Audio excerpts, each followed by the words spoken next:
Billions of years ago, before mankind ever existed on Earth, the universe was ruled by a race of powerful, malevolent creatures of evil and horror beyond human comprehension. They were known as the Dark Ones. They reigned supreme throughout the universe for countless eons, torturing and subjugating all other races that feared them, until the Wise Ones came from beyond the furthest stars to engage them in battle. The Wise Ones, beings of light and wisdom and reason. The war between the Dark Ones and the Wise Ones lasted for many millennia, but at last, the Wise Ones were victorious. The defeated Dark Ones were banished to a realm of darkness, and then the Wise Ones sealed the portal before leaving our universe, ascending back to their world beyond the stars. I know all of this because I was a research scientist stationed at a remote outpost in the barren, frozen wastes of Antarctica. Part of an archaeological expedition assigned by a university, I won't say which, to study the natural history of that vast, desolate ice continent. 8 months ago, my team made an outstanding discovery in the heart of the Transantarctic Mountains, the ruins of what we had first believed to be that of an ancient civilization, older than any previously known to have existed. Over the next few months, our research revealed that the ruins were not of human construct. Analysis of soil and mineral samples taken from the buildings during our preliminary investigation revealed something beyond belief. They were at least 500 million years old, from the Paleozoic era at the latest. And to put it in perspective, the earliest progenitors of the human race are believed to only be around 6 million years old. Modern humans, as we know them, have only existed for around 200,000 years, and the earliest known civilization is only around 6,000 years old. To say that we were amazed would be an understatement. We had found the remains of a prehistoric, pre-human civilization that had been here long before we had. Long before the earliest organism had emerged from the ocean to evolve into the primates that were our distant ancestors even. We had made not just a scientific history, but all forms of history. Proof that a different species had once existed and had dominated the world before we had. We were ecstatic, convinced that we had made the most earth-shattering find of all times, one that was going to radically change what we had thought of the distant past of our planet. We were going to be famous. We revealed our find to the president of the university back home, and he told us to keep quiet, not to reveal one word to the public until we had collected more data. His concern was understandable, given the massive impact this was going to have on civilization when the news finally broke. We postulated that in the distant past, when what was now Antarctica, it had still been a part of a supercontinent, Gondwana. The region had been much warmer and inhabitable. And then when Antarctica broke away, roughly 180 million years ago, and the continent began to freeze, its inhabitants had died off, leaving the ruins of their civilization behind. We continued our investigation of the ruins. And then, just over 4 months ago, on our last expedition to the site, we made another significant find. The mostly buried entrance to an underground structure.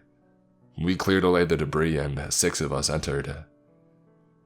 Our flashlights and headlamps revealed that we were at the top of an enormous subterranean chamber that resembled a silo, with a narrow stone stairway that spiraled down to the bottom.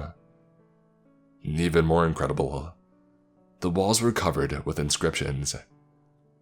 We studied them carefully as we cautiously descended to the bottom of the chamber.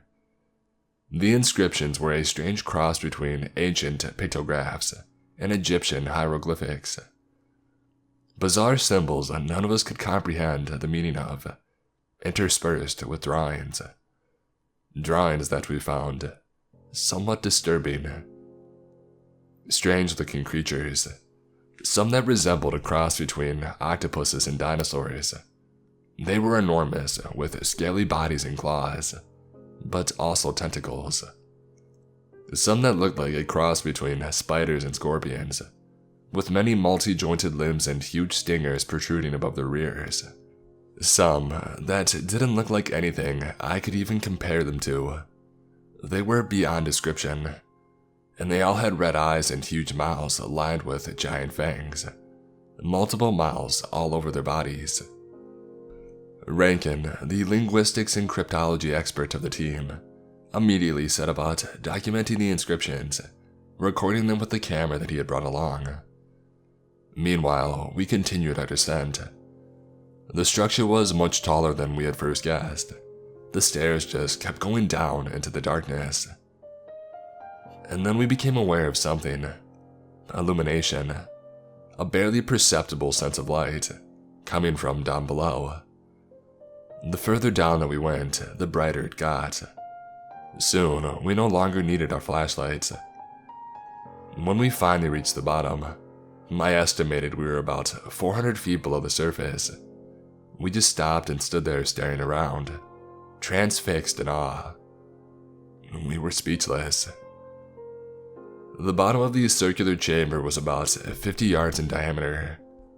It was lit with a soft yellow glow. 8 devices stood against the wall, positioned to form a circle. Devices. Technological constructions.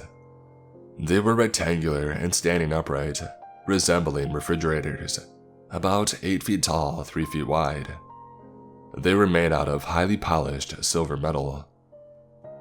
The source of the glow were the narrow beams of radiant yellow light, like laser beams, that were emanating from 2 of the devices, which I will refer to as units, which were humming at a low and steady rate, still functioning. The other 6 units were silent and appeared to be dead. Incredulous, we turned our attention to what lay in the exact center of the room, which the 2 functioning horizontal light beams were focused upon. Looking at it, I felt a sudden, irrational feeling of overwhelming terror and hopelessness. It resembled a ball of blackness, suspended in the air about 3 feet above the ground. It was probably about 6 feet in diameter. The blackness was moving. It shimmered and rippled and undulated constantly, looking like oily dark water. The blackness wasn't natural. It was the antithesis of not just light, but existence itself. Blackness that was blacker than the heart of every murderer and sadist that had ever lived. It was evil. That's the only way that I can describe it. Looking at it, I felt like it was sentient and looking right back at me, into the core of my soul, threatening to devour me and corrupt every good dream and feeling of joy and love and peace that I had ever experienced. It wanted to consume the better nature of my being, until there was nothing left but blackness, like itself. It terrified me in a way I couldn't even describe to myself. I only glanced at it for a few seconds, and then I turned away, unable to bear anymore. My colleagues must have experienced the same thing, because they also quickly averted their eyes and pointedly faced away from the dark mass. We began to examine the units against the walls. Jennings tried to touch one of the 2 active ones, but his hand was repelled by an invisible force. There was some kind of barrier, force field around the 2 units, protecting them. Feldman, our tech expert and engineer, began to inspect one of these 6 units that we surmised had broken down. None of these still had working force fields. He told us that it didn't appear to be mounted or fixed in place, and suggested that we try removing it and hauling it back to the surface so he could examine it more thoroughly at our camp. But when we tried, we found that even with the 6 of us pulling our combined weight, we could not so much as budge the oblong bulk a single inch. It must have weighed at least a ton or more. By then, it was getting dark and the already frigid Antarctic temperature was rapidly dropping. With some reluctance, we assented to return to the surface and return the next day for a more in-depth investigation. We all carried a crazy kind of excitement. This changed things drastically. We had discovered an ancient, yet apparently highly advanced technology that had belonged to a long-vanished, non-human race. A technology that was still operational after God only knew how many millions of years. These beings hadn't been a primitive society. They had possessed a highly sophisticated science that was far beyond our own. On the walk back to the top of the structure, to the temporary camp that we had set up outside, we spectated wildly on our discovery and what it could possibly be. Feldman was of the opinion that it might be some form of power generator or reactor, with the undulating black mass acting as its core. This opened all kinds of possibilities, not just for us but the future of mankind. If we could dismantle one of the defunct units, it would be possible to study it, perhaps reverse engineer its design. A technology that would generate a power source that could last for millions of years. I had trouble falling asleep in my tent that night, so great was my excitement. Over the next few weeks, we returned to the underground chamber every day to collect more data. Rankin continued to document the inscriptions etched into the stone circumference of the structure, while we assisted Feldman in his study of the dead units, all of us ignoring that mysterious black ball that was hanging in the air in the middle of the chamber. That dark, shimmering mass that filled us with such irrational dread whenever we glimpsed it. During the second week, something happened.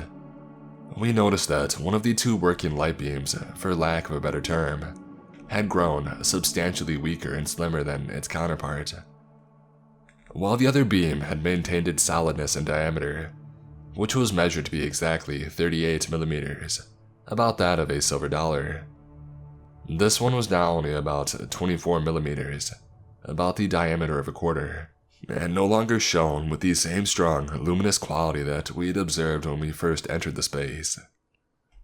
Also, we noted, the unit that evidently produced the beam was no longer generating a smooth, steady low hum, but had begun to produce a discordant rumbling not unlike the sound of an automotive engine badly in need of maintenance.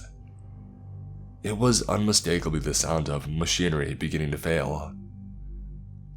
Over the next few days, the faltering beam grew increasingly dim and weak, until it was no thicker than a strand of hair. Its once bright glow now reduced to an infinitesimal and nearly indiscernible yellow flicker, like the filament of a dying light bulb.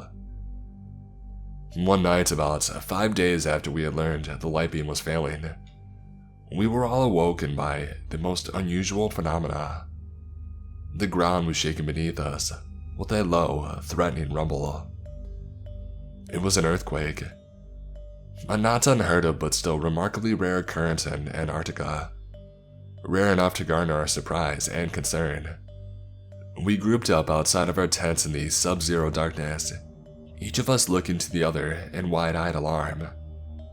After about 10 minutes, the shaking stopped and the ground was still. We returned to our tents, all worried that perhaps the quake had potentially damaged the structure, or perhaps obstructed it in some way to prevent us from continuing our research. To our immense relief, when we had returned the next day, we discovered the chamber was apparently unharmed by the upheaval of the night before. Duval was the first to notice that the failing beam had finally winked out, and its unit had fallen silent. Robertson commented that perhaps the earthquake had finished the job of stilling the faltering machinery. We resumed our inspection of the chamber and the units. After 3 weeks and much probing and tinkering, Feldman finally discovered a means to disassemble one of the dead units. With our assistance, he was able to remove the outer frame of the device and display its internal components. What he saw left him baffled. He studied the complex-looking constituents that lay therein in much depth and told us at length that he couldn't make heads or tails of what he was seeing. He suggested that he dismantle the components of the unit and take them back with us so he could study them in the much better equipped facilities of the laboratory back at the main installation, which would be far more suitable for his purpose. We agreed. It had been nearly a month by then, and we had pretty well collated all the data that we could have at that point. Rankin had finished documenting the etchings and our supplies were running low. We universally agreed that it was time to return to the outpost. I called our pilot, Nash, on the radio unit that we had brought with us, and we waited up top with our gear for the helicopter to arrive. After 2 hours, we finally heard the unmistakable sound of its approach. Nash ferried the 6 of us back to the compound, and the rest of the team greeted us with a hero's welcome, listening enthralled as we recounted our latest discovery. Feldman showed them the disassembled components that he had brought back with us. Their reaction was one of disbelief. By then, the Antarctic winter was setting in, and the sunlight was steadily diminishing daily. We decided that further exploration of the ruins would not be safely feasible until the following spring. It didn't really matter. We had already collected a wealth of data, enough to keep us all occupied until then. We decided to bunker down in our outpost and begin analyzing our finds. Feldman set about studying the strange apparatus that we had recovered from the chamber, and Rankin began the arduous task of transcribing the wall etchings and painstakingly attempting to decipher their meaning with the aid of his computer. The next 2 months passed without incident. We went about our tedious, routine daily task, fighting the growing sense of isolation and boredom that comes with being confined in an Antarctic shelter for months on end, as the polar winter raged outside. The only thing I noticed that struck me as peculiar was Rankin's seemingly abrupt change in mood, about a month after we had returned to the base. His usual affable, outgoing demeanor shifted suddenly, and he became sullen and withdrawn, keeping mostly to himself during our leisure time, and not joining us in our normal recreational activities. He seldom spoke, and when pressed to do so, his answers were short and absent-minded, as if his mind was preoccupied with something else. He began to lose weight and grow pale and disheveled, and the rest of us began to fear for his well-being. We wondered if he was spending too much time poring over his inscriptions and computer, and were concerned that he was so engrossed in his endeavor that he was exhausting himself both mentally and physically. Carlyle suggested that perhaps it was cabin fever setting in. Regardless, we all agreed we needed to keep an eye on him in case his condition worsened. And then, a month ago, the horror began. That afternoon, Feldman summoned the whole team to his lab. He was utterly confounded. He admitted to us that after weeks of attempting to analyze the components of the cryptic device, he had been unsuccessful in his endeavor to understand how the unit worked or even what purpose its individual parts served. It went completely over his head. A technology so intricate and radically advanced that it baffled his mind. All he could determine was that the material it was constructed from was unlike steel or any metallic alloy that he could identify. He suggested that after we returned to civilization, we should send the unit to better outfitted scientific institutes where perhaps someone else would have more luck in breaking its enigma. But we were all dubious that they would stand any better a chance than he had. Feldman was one of the most skilled and insightful technical engineers that I had met in the course of my career. I spotted Rankin standing near the back of the room as Feldman finished speaking. I was greatly alarmed by what I saw. His eyes were wide and seemed to express a look of hopeless doom and despair. His face was tense with consternation, or perhaps fear. His hands kept snapping compulsively into fists. Troubled, I filed out of the lab with the others, resolved that tomorrow I would confront Rankin and query him on the source of his distress. I never got the chance. That night, I was awakened in my quarters by a sound that sent horror coursing through my veins into my heart like a shot of adrenaline. A distant scream, high and wavering. A sound of pure animalistic agony and terror that slowly faded to a weak groan. Jumping up, I frantically rifled through the contents of my dresser until I found the pistol that I kept there. Leaving my quarters, I cautiously made my way down the hall to where the scream had originated from. As I passed the quarters of my compatriots, I beheld a bloodbath. Their doors all stood open, and each room had been transformed into an abattoir. My teammates appeared to have all been slaughtered in their sleep. Their corpses sprawled across their beds in gruesome repose.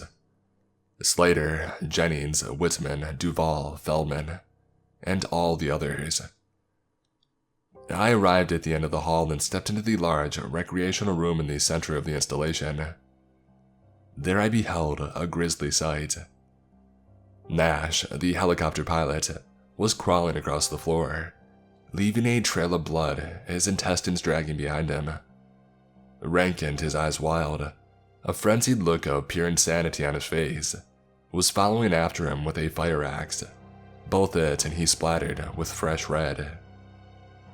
I stood there, transfixed in shock at this macabre tableau, distantly realizing that Nash's quarters were adjacent to my own at the end of the corridor.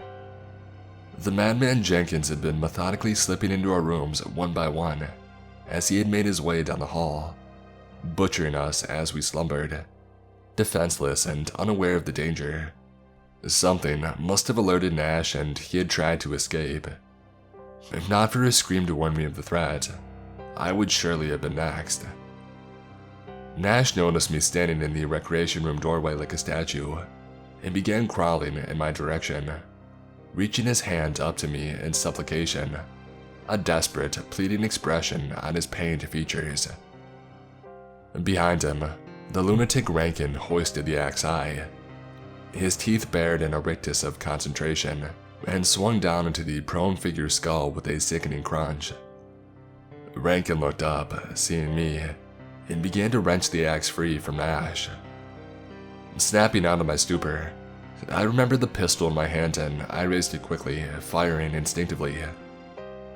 The shot hit Rankin in the chest and he stumbled back, dropping the axe and collapsing to the floor, groaning. I approached him slowly, keeping a cautious distance, the gun still aimed at him. I found my voice and stammered out, "Why?" He looked at me. Insanity and reason seemed to return to his eyes even as his life was rapidly fading from his body.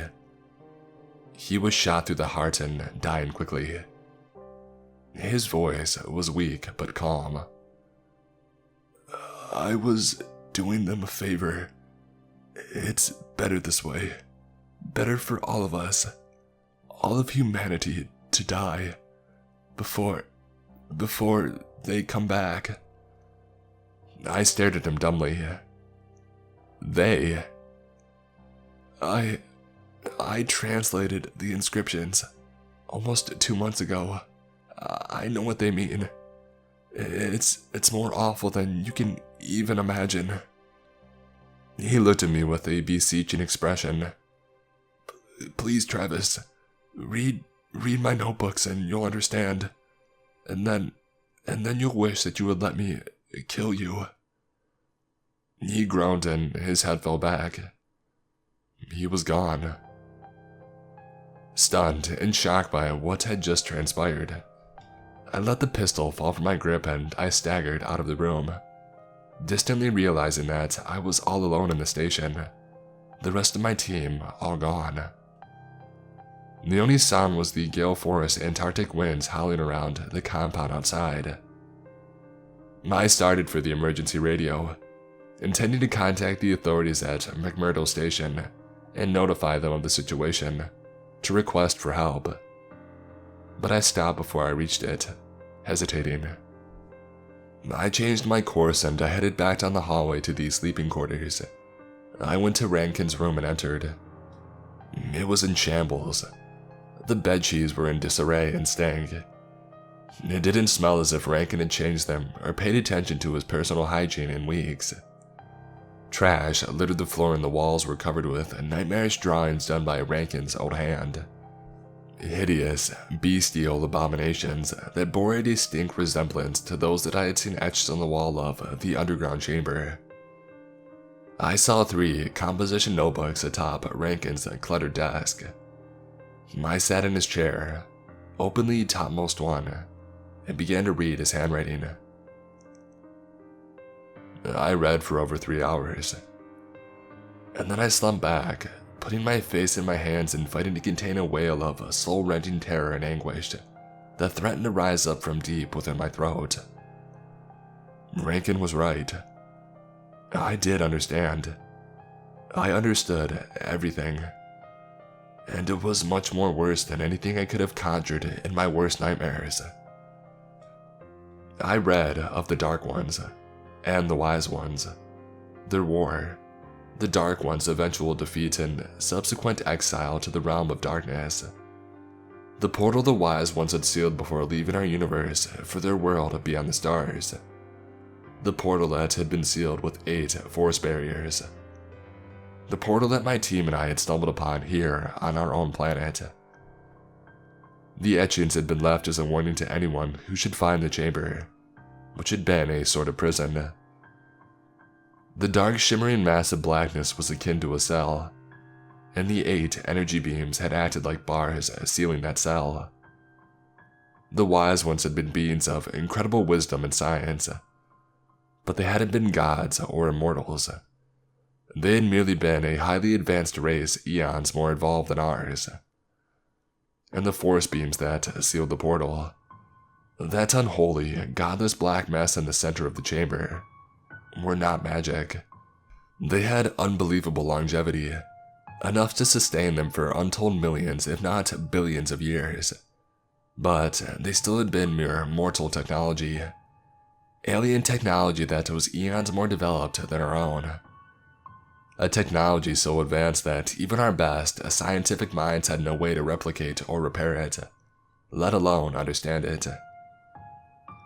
Once there had been 8 barriers, but over the ages, the centuries and millennia that had passed beyond number, they had weakened and degraded as all technology must, until only one beam, one bar if you will, remained to hold the cell shut. The cell that was a doorway from the realm of darkness to our world. Perhaps the Wise Ones were aware that those beams were only a temporary means of containing the Dark Ones, and intended to return to our world to replace or repair them when the time came. But that was hundreds of millions of years ago, and sharing the inevitable fate of all mortal species, their race is doubtlessly long since extinct. I have no way of knowing how long that last energy barrier will remain to seal the portal. It could hold for another 100 years or another 1,000, but from the perspective of existence, our time has grown short. Eventually, it will break like the others, and the portal will reopen. And then they will return, the original rulers of the universe, to reclaim the world that was once theirs. And there's nothing we can do about it, nothing that can save us, nowhere we can escape. I radioed for help, telling them Rankin had gone berserk, apparently due to claustrophobia owing to our long confinement to the base. After about 2 weeks, an emergency evac helicopter arrived to take me back home. I returned to the States and resigned from my position at the university. I told the president that the earthquake had sealed the chamber, and that all of our data had been destroyed by Rankin during his crazed rampage. I didn't tell anyone about our discovery in the Antarctic, the ruins, or the chamber, or the portal, or Rankin's notebooks. Who would believe me? And what good would it do to warn them, even if they did believe me? There is nothing any of us can do. Still, I feel I must share this tale with someone, anyone who will listen to it. I decided to post this on a forum for others like me, with stories that most will find hard to believe, if not outright insane or ridiculous.